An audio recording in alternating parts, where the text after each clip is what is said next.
وزیر خزانہ اور IMF وفد کی ملاقات، قرض پروگرام کی آخری قسط کے لیے مزید کوئی شرط عائد ہوگی نہ منی بجٹ لایا جائے گا۔ پاکستان نے $3 ارب قرض پروگرام کی تمام شرائط پر عمل درآمد کر دیا۔ عالمی مالیاتی فنڈ کے بورڈ کی منظوری سے $1.1 ارب کی قسط جاری ہوگی۔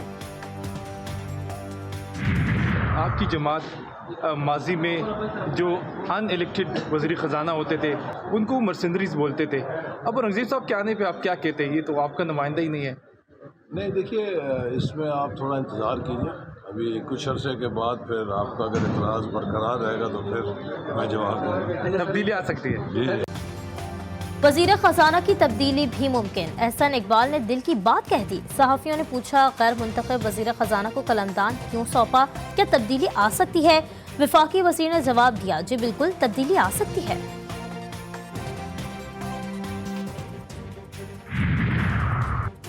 سینٹ کی 6 خالی نشستوں پر ضمنی انتخاب، قومی، سندھ اور بلوچستان اسمبلیوں میں ووٹنگ جاری۔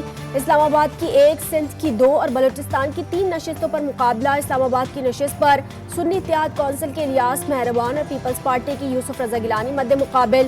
MQM پاکستان ضمنی انتخاب سے لا تعلق، متحدہ اراکین ووٹ کاسٹ نہیں کریں گے۔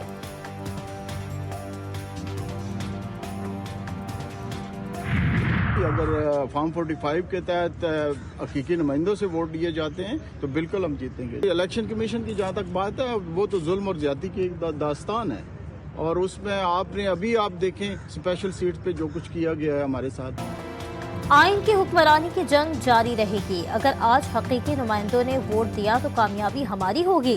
سنی اتحاد کونسل کے امیدوار چودھری الیاس مہربان کہتے ہیں کہ ایک جانبدار الیکشن کمیشن کے فیصلے ہم پر آج بھی مسلط ہیں۔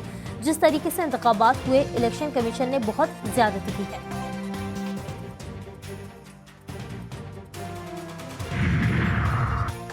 صوبائی وزیر سعید غنی کا کہنا ہے کہ علی امین گنڈا پور کو بہت پہلے وزیر اعظم سے ملنا چاہیے تھا، اگر وہ لڑائی کرتے رہیں گے تو KP کے عوام کا نقصان ہوگا۔ اگر اگلے سینٹ کے الیکشن میں پیپلز پارٹی سندھ سے 12 میں سے 11 نشستیں حاصل کر لے گی۔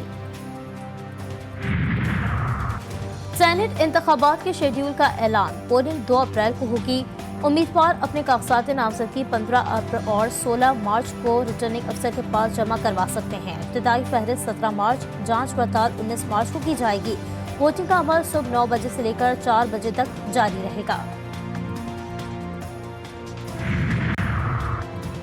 قومی اور خیبر پختونخوا اسمبلی کی مخصوص نشستوں کے لیے سنی اتحاد کونسل کی درخواست پر پشاور ہائی کورٹ میں سماعت۔ بیرسٹر علی ظفر بولے 2019 میں الیکشن کے بعد 3 ارکان کی باب پارٹی میں شمولیت ہوئی اور مخصوص نشستیں دی گئیں۔ جسٹس اعجاز انور نے ریمارکس دیے، انہیں اس لیے دی گئی کہ ان کے باپ کا حق زیادہ بنتا تھا۔ بیرسٹر علی ظفر بولے ہمیں بچہ ہی سمجھ لیا جائے۔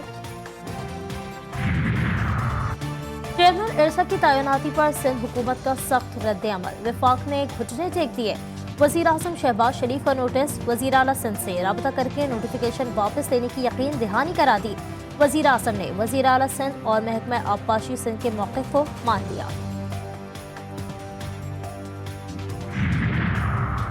وفاق اور سندھ میں چیئرمین ارسا کی تعیناتی پر اختلاف، وزیر اعلیٰ سندھ کا شدید تحفظات کا اظہار، کہا ایسے شخص کو چیئرمین ارسا لگایا گیا کہ جو کالا باغ ڈیم کی حمایت کی بات کرتا ہے، ہمیں قبول نہیں ہے۔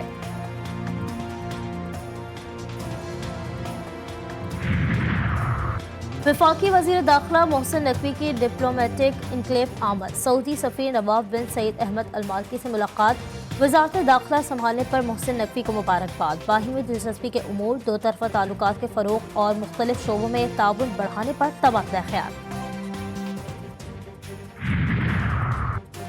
وزیراعلیٰ پنجاب کی زیر صدارت خصوصی اجلاس، مریم نواز کی صوبے بھر کے مزدوروں کا جامع ڈیٹا مرتب کرنے کی ہدایت، لیبر کالونیز قائم کی جائیں گی۔ خطاب میں کہا قائد اعظم بزنس پارک شیخوپورہ اور راولپنڈی میں لیبر کمپلیکس بنایا جائے گا۔ سندر اور ٹیکسلا میں لیبر کالونیز کے پروجیکٹ جلد مکمل کرنے کا حکم۔